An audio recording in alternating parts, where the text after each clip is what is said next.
Mamang Batara Guru Mutul sian tiada mulai sa hala perguruan di Dolma.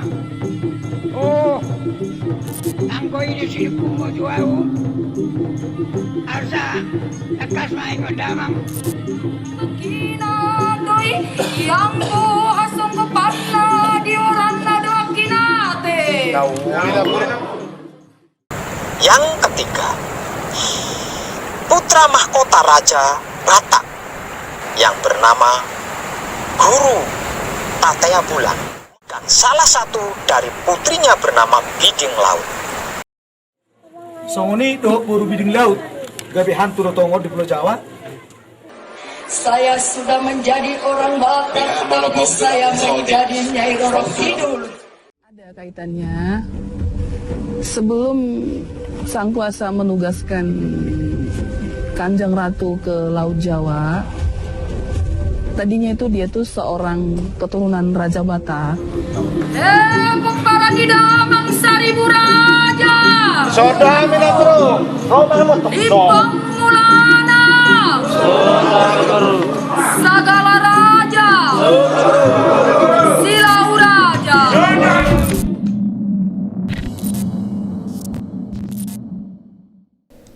Seperti yang kita tahu, Nyi Roro Kidul atau Nyai Rara Kidul merupakan cerita melegenda di tanah air. Dikatakan sosok roh atau dewi yang menghantui perairan selatan Indonesia ini sangat populer di tanah Jawa. Sosok Nyi Roro Kidul dikenal sebagai Ratu Pantai Selatan atau Samudra Hindia dan secara umum disamakan dengan Kanjeng Ratu Kidul, meskipun menurut beberapa kalangan keduanya berbeda. Dalam mitologi Jawa, Nyi Roro Kidul mulanya merupakan putri kerajaan Sunda yang diusir ayahnya karena ulah ibu tirinya. Ada juga yang mengatakan bahwa Nyi Roro Kidul awalnya adalah wanita cantik yang diguna-guna agar rupanya menjadi jelek, serta memiliki penyakit menular. Dan masih banyak cerita versi lainnya. Namun, kini kami menyajikan dengan lengkap kisah sesungguhnya dari Nyi Roro Kidul.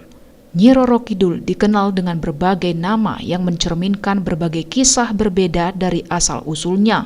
Ia lazim dipanggil dengan nama Ratu Laut Selatan dan Gusti Kanjeng Ratu Kidul. Menurut adat istiadat Jawa, penggunaan gelar seperti Nyai, Kanjeng, dan Gusti untuk menyebutnya sangat penting demi kesopanan. Orang-orang juga menyebutnya sebagai eyang atau nenek dalam wujud wanita berwajah cantik. Dalam masyarakat Jawa Kejawen sangat percaya dengan mitologi Nyi Roro Kidul ini. Nyi Roro Kidul ini dipercaya sebagai istri spiritual raja-raja zaman kerajaan dulu. Dalam versi suku Batak, Nyi Roro Kidul dipercaya merupakan salah satu anak perempuan dari Guru Tatea Bulan. Ia diyakini sebagai cucu dari generasi pertama Raja Batak. Mitos tersebut tentu menjadi tanda tanya, terlebih keberadaan dan penampilan sang ratu yang digambarkan selama ini. Kepala Pusat Dokumentasi dan Pengkajian Budaya Batak Universitas HKBP Nolmensen, Manguji Nababan sekaligus budayawan ini mengatakan bahwa dalam mitos masyarakat Batak, Nyi Roro Kidul dikenal sebagai Si Boru Biding Laut, putri dari Guru Tatea Bulan, putra pertama si Raja Batak. Menurut perhitungan silsilah Batak, Sang Ratu Pantai Selatan itu saat ini sudah berusia 750 tahun. Dan inilah cerita legenda selengkapnya Si Boru Biding Laut Nyi Roro Kidul.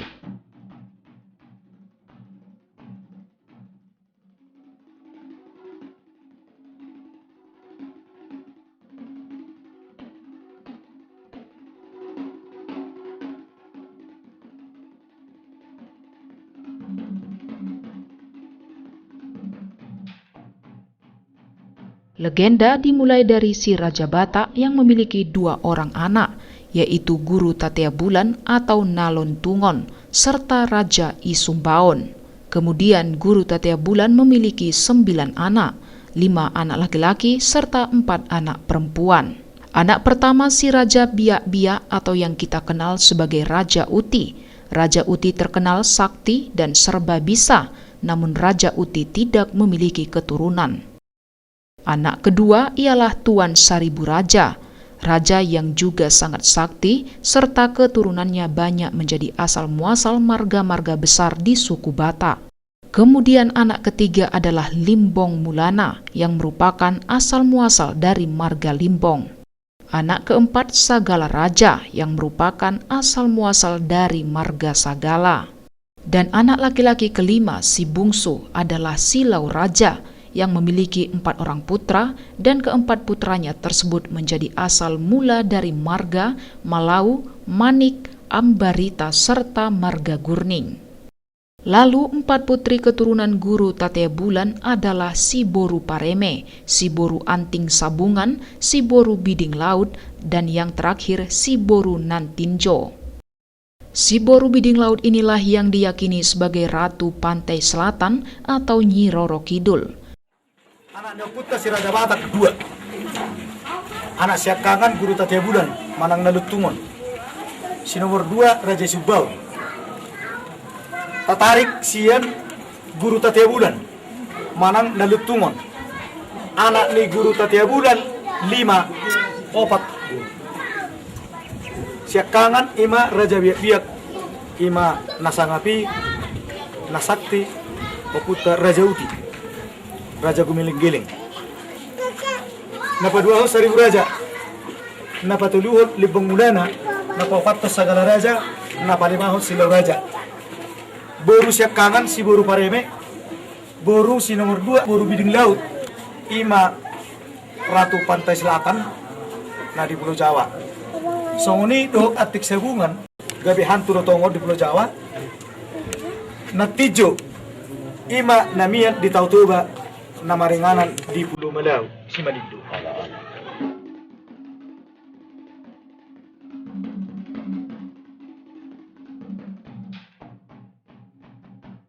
Dahulu kala, Saribu Raja, anak kedua dari Guru Tatea Bulan, melakukan hubungan inces atau hubungan terlarang, hubungan sedarah dengan adik perempuannya, Si Boru Pareme.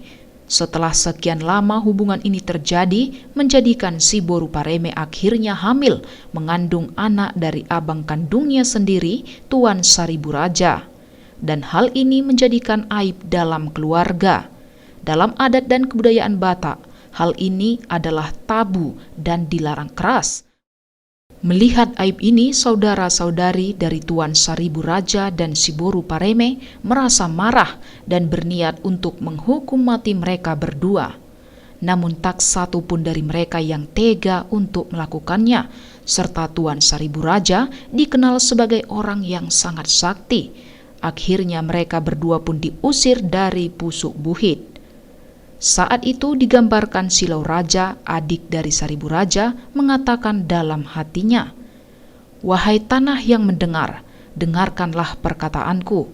Atas perbuatan abangku, kami bertiga adiknya ingin mengusirnya serta membunuhnya."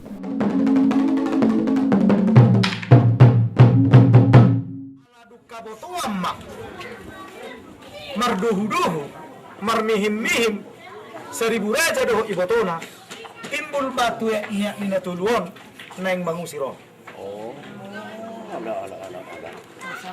Diusir maon, siap Pusuk Buhit. Tuaek si yaksikon, tuhau si tabaon, turabba si tutun. Alai ala najulu, marhitehon, oputta mula jadi. Molo halakon akan sakti do lumubi si Saribu Raja do Raja biak-biak. Dungro Silau Raja madok di bagasar rohana hut tano nomor pinggol kami hati hatakon tahi ni dahang hamina tulu anggim naing mangusir ho dohok naik pamati hoko. Inna umma di bagas rohana alai di bege tarotok nyon. Borok mas Saribu Raja do Si Boru Pareme siap Pusuk Buhit tu sebulan tulung darah. Namun apa yang dikatakan adiknya itu bisa didengar oleh Tuan Saribu Raja sendiri. Akhirnya Tuan Saribu Raja dan istrinya yang merupakan adik kandungnya sendiri pergi dari Pusuk Buhit ke sebelah hulu darat. Si Boru Pareme pun pergi ke dalam hutan dan tinggal sendiri. Si Boru Pareme tidak siap menanggung malu. Sedangkan Tuan Seribu Raja merasa marah dan kesal terhadap perbuatannya sendiri. Akhirnya Tuan Seribu Raja memilih untuk berkelana dengan tujuan penghapusan dosanya. Namun si Biding Laut sangat menyayangi abang dan saudara perempuannya itu. Ia pun berniat untuk membujuk mereka berdua agar pulang kembali dalam keluarga. Si Biding Laut digambarkan sebagai wanita yang cantik, tinggi, rambut bergelombang seperti ombak, serta sangat penyayang. Akhirnya si Biding Laut pun memilih angkat kaki dari rumah demi mencari abangnya Tuan Seribu Raja dan saudara perempuannya si Boru Pareme. Menurut legenda, Tuan Seribu Raja pergi ke arah barat. Si Boru Biding Laut terus mencari abangnya Tuan Seribu Raja. Namun apa daya, karena kesaktian dari Tuan Seribu Raja, ia bisa berpindah-pindah tempat dengan sangat cepat. Akhirnya si Boru Biding Laut kehilangan jejak dan bingung hendak ke arah mana untuk mencarinya. Si Biding Laut tak menyerah, ia terus mencari dan mencari. Di tengah perjalanan si Biding Laut dijumpai oleh beberapa pemuda yang ia tidak kenal. Si Boru Biding Laut pun menjadi korban pemerkosaan dari pemuda biadab yang dijumpainya di perjalanan.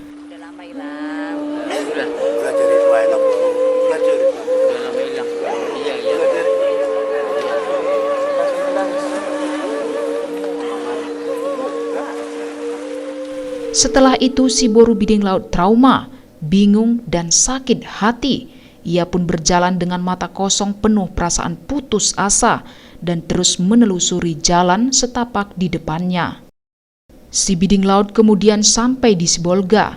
Si Biding Laut dengan putus asa mencoba menaiki perahu dan mencari Tuan Seribu Raja.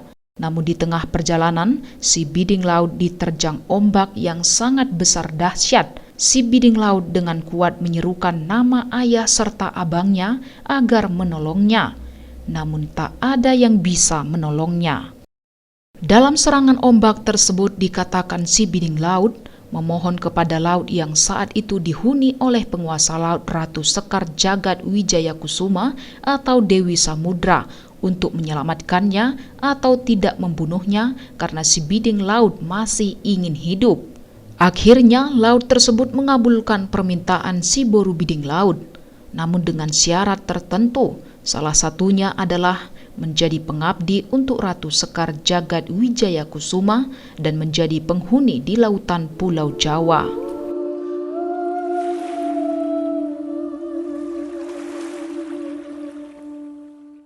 Tanpa berpikir panjang, si Biding Laut pun mengiyakannya, karena ia takut ia akan tewas saat itu. Akhirnya ombak tersebut pun semakin tinggi dan menenggelamkan perahu yang dinaikinya sampai si Biding Laut pingsan. Setelah sadar, ia melihat tempat yang entah di mana, tempat yang ia tidak pernah tahu, yang ternyata si Boru Biding Laut telah terdampar di tempat yang kini dinamai Pelabuhan Ratu. Tempat si Boru Biding Laut bersandar setelah mengarungi lautan. Di pelabuhan, Ratu si Boru Biding Laut menangis. Ia menangis sangat kuat. Ia selalu meneriakkan nama orang tua dan saudara-saudarinya untuk datang dan menyelamatkannya.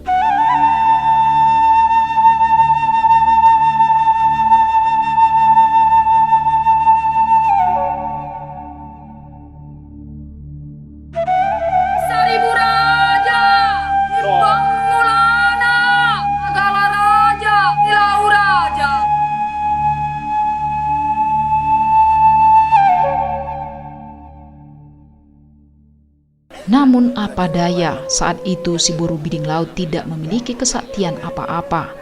Dan ia tidak tahu apakah saudara-saudarinya akan menyelamatkannya atau tidak.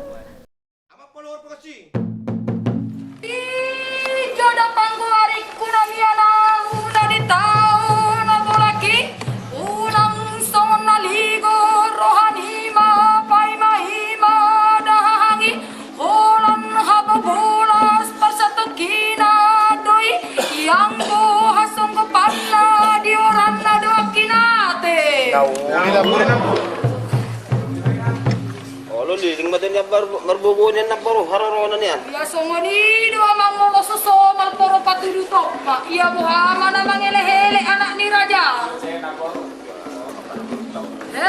Peparani damang Seribu Raja. Soda mina bro. Roma mo to. Lipang mulana. Sagala raja. Silau raja.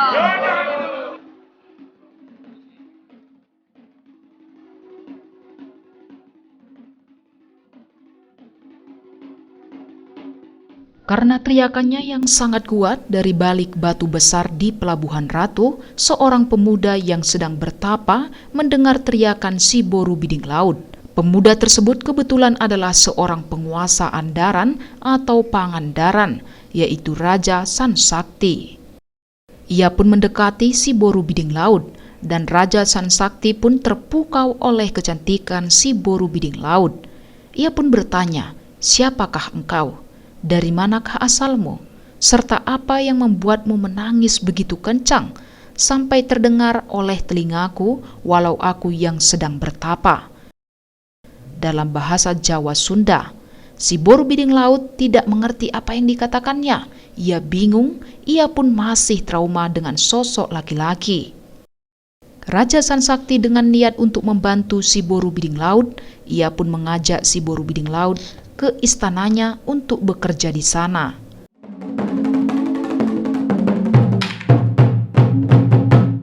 Sesampainya di kerajaan Andaran atau Pangandaran, si Boru Biding Laut sering diganggu oleh pria di kerajaan karena parasnya yang cantik. Ia juga kerap mengalami siksaan dari para selir raja karena iri dengan kecantikannya. Raja Sansakti pun tak ingin si Boru Biding Laut diganggu oleh siapapun, karena ternyata Raja Sansakti juga memiliki perasaan cinta. Raja Sansakti pun akhirnya memberikan pelajaran kesaktian kepada si Boru Biding Laut. Mereka berlatih serta bertapa bersama. Karena sering bersama, rasa cinta mereka berdua pun timbul semakin kuat. Sampai Raja Sansakti akhirnya menikahi si Boru Biding Laut. Akhirnya mereka berdua pun resmi menjadi pasangan suami istri yang sangat berbahagia. Kemudian cerita berlanjut saat suami istri ini hidup harmonis. Banyak orang dalam kerajaan ingin mengambil tahta Raja Sansakti. Atas dasar iri hati dan dengki, beberapa hulu balang atau panglima perang kerajaan mendapat hasutan dari dayang-dayang Sansakti. Akhirnya Raja Sansakti dibunuh oleh panglima perangnya sendiri. Si Boru Biding Laut menyaksikan pembantaian suaminya sendiri tepat di depan bola matanya. Ia terkejut. Ia marah, ia mengingat seluruh perjalanannya yang dimana ia sering dikelilingi oleh manusia yang serakah, iri hati dan dengki. Si Biding Laut pun marah besar dan mengutuk isi kerajaan Andaran atau Pangandaran musnah ditelan gelombang laut. Sambil bersumpah serapah, Biding Laut ikut ditelan gelombang laut tersebut. Masih banyak prajurit kerajaan masih selamat, namun lebih banyak yang ikut tertelan ombak, termasuk si Biding Laut. Mereka, prajurit yang selamat, berpikir bahwa si Biding Laut sudah tewas ditelan ombak. Namun karena perjanjian sebelumnya antara Ratu Sekar Jagat Wijaya Kusuma atau Dewi Samudra kepada si Biding Laut menjadikan ia penghuni di lautan selatan. Tiba-tiba si Biding Laut keluar dari dalam air dengan pakaian yang ia selalu gunakan identik dengan warna hijau, serta menaiki kereta kencana kerajaan dan membunuh seluruh pasukan kerajaan yang sempat selamat. Sampai akhirnya seluruh prajurit dibunuh oleh si Biding Laut. Ia pun kembali menangis, namun kali ini berbeda. Si Biding Laut ternyata merasakan sakit hati yang berbeda. Ia pun berubah drastis dan ia tidak merasa menyesal telah bersumpah menenggelamkan seisi kerajaan dan tidak menyesal telah membunuh seluruh prajurit kerajaan. Si Biding Laut berniat untuk menghancurkan lebih banyak lagi kerajaan di Pulau Jawa untuk menjadikan mereka pengikutnya di kerajaannya yang berada di bawah laut. Dan korban utamanya adalah manusia yang memiliki rasa dengki, serakah, iri, serta manusia yang memiliki niat jahat. Si Boru Biding Laut akhirnya memasuki lautan dan mendatangi kerajaan Ratu Sekar Jagad Wijaya Kusuma atau Dewi Samudra. Lalu Ratu Sekar Jagad Wijaya Kusuma atau Dewi Samudra memberikan gelar Nyi Roro Kidul kepada si Boru Biding Laut sebagai salah satu dari 3 abdi lainnya yang juga diberikan gelar Nyi Roro Kidul. Fakta menarik dari Nyi Roro Kidul adalah Ratu Sekar Jagad Wijaya Kusuma atau Dewi Samudra memiliki 3 abdi yang memiliki gelar Nyi Roro Kidul. Jadi, si Boru Biding Laut adalah salah satu dari 3 abdi lainnya yang memiliki gelar yang sama, yaitu Nyi Roro Kidul. Dengan kesimpulan bahwa ada 3 Nyi Roro Kidul yang mengabdi untuk Ratu Sekar Jagad Wijaya Kusuma atau Dewi Samudra. Ketiga abdi Ratu Sekar Jagad Wijaya Kusuma atau Dewi Samudra memiliki titel yang sama, yaitu Roro Kidul atau Rara Kidul. Namun ketiga Nyi Roro Kidul tersebut memiliki nama dan riwayat asal-usul yang berbeda-beda. Rara Kidul atau Roro Kidul itu adalah abdinya Kanjeng Ibu Ratu Sekar Jagad Wijaya Kusuma yang lebih dikenal dengan sebutan Dewi Samudra. Seperti ini kisahnya. Ada 3 abdi Kanjeng Ibu Ratu Sekar Jagad Wijaya Kusuma atau Dewi Samudra. Ketiganya bertitel sama, yaitu Roro Kidul atau Rara Kidul. Namun masing-masing memiliki nama dan riwayat asal-usul yang berbeda. Nyi Roro Kidul yang pertama adalah Dewi Nawang Wulan. Nyi Roro Kidul yang kedua adalah seorang putri Sekar Kedaton dari Kerajaan Pajajaran, dan Nyi Roro Kidul yang terakhir adalah si Boru Biding Laut yang merupakan cucu dari si Raja Bata serta anak perempuan dari Guru Tatea Bulan. Yang ketiga, putra mahkota Raja Bata yang bernama Guru Tatea Bulan dan salah satu dari putrinya bernama Biding Laut. Biding Laut memiliki sifat yang baik dan juga cantik parasnya. Menyaksikan penderitaan sang putri, lagi-lagi Kanjeng Ibu Ratu Sekar Jagad Wijaya Kusuma merasa iba dan prihatin. Lalu ditolongnya untuk dijadikan sebagai abdinya, yang kemudian diberi tugas untuk menjaga pesisir atau pantai Selat Sunda hingga Sumatera yang bermuara di ujung kulon, bergelar Rara Kidul atau Roro Kidul III. Itulah dan begitulah tentang Rara Kidul atau Roro Kidul, 3 abdi Dewi Samudra, sang penguasa pantai Laut Selatan Pulau Jawa yang sebenarnya, yang sesungguhnya. Semoga dengan ini tidak ada lagi perdebatan yang simpang siur mengisahkan tentang misteri Laut Kidul Jawa. Berawal dari niat baik si Boru Biding Laut untuk menyatukan keluarganya kembali, namun ia sering mendapati perlakuan buruk orang yang dijumpainya, membuat ia berubah. Namun fakta menarik berikutnya dari si Boru Biding Laut atau Nyi Roro Kidul ketiga ini adalah si Boru Biding Laut tidak lupa berbahasa Batak sedikit pun. Ia juga piawai menggunakan bahasa Sunda dan bahasa Jawa kuno. Setelah kehidupan berlanjut dari tahun ke tahun dan sampai pada zaman modern, tepatnya tahun 2004, ternyata anak-anak dari keturunan Saribu Raja, Limbong Mulana, Sagala Raja, serta Silau Raja datang ke Pulau Jawa, tepatnya berlokasi di Taman Mini Indonesia, untuk menjemput si Boru Biding Laut atau Nyi Roro Kidul ketiga ini agar kembali menjadi orang Batak serta membawa rohnya pulang ke tanah Batak. Kegiatan mengajak roh si Boru Biding Laut atau Nyi Roro Kidul ketiga ini dilakukan secara sakral dalam acara Gondang 2004 oleh keturunan Saribu Raja, Limbong Mulana, Sagala Raja, serta Silau Raja di Taman Mini Indonesia. Akhirnya si Boru Biding Laut mengiyakan ajakan dari keturunan saudaranya Saribu Raja, Limbong Mulana, Sagala Raja, serta Silau Raja. Si Boru Biding Laut pun senang. Akhirnya ia tahu bahwa ia selama ini telah dicari oleh saudara kandungnya dan akhirnya dijemput juga oleh keturunan saudara kandungnya tersebut. Itulah cerita legenda yang telah kami rangkum dalam beberapa versi atau narasumber tentang Si Boru Biding Laut atau Kanjeng Ratu Nyi Roro Kidul ketiga. Kiranya kita selalu melestarikan adat suku dan budaya kita sampai kapanpun, walaupun kemajuan zaman yang sangat cepat. Mudah-mudahan kita dapat hidup beradat dan berbudaya luhur bersama dengan zaman saat ini. Semoga bermanfaat dan kita dapat menyimpulkan lewat cerita ini bahwa janganlah menjadi manusia yang tamak, iri hati, dengki, dan memiliki niat buruk ke sesama umat manusia.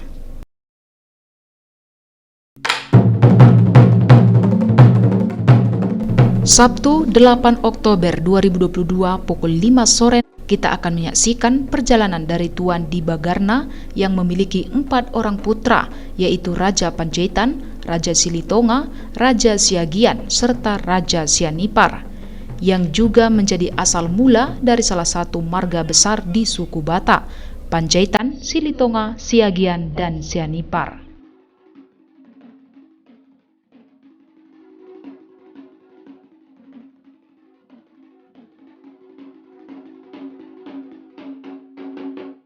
Akhir kata saya ucapkan Mauliate Godang dan berikan komentar kamu di kolom komentar. Marga apa yang selanjutnya akan kita bahas dalam program Warisan Budaya. Jangan lupa like, komen, share, dan subscribe. Sampai bertemu di episode Warisan Budaya selanjutnya. Hanya di Toba TV, sahabat pembangunan dari Toba untuk Indonesia.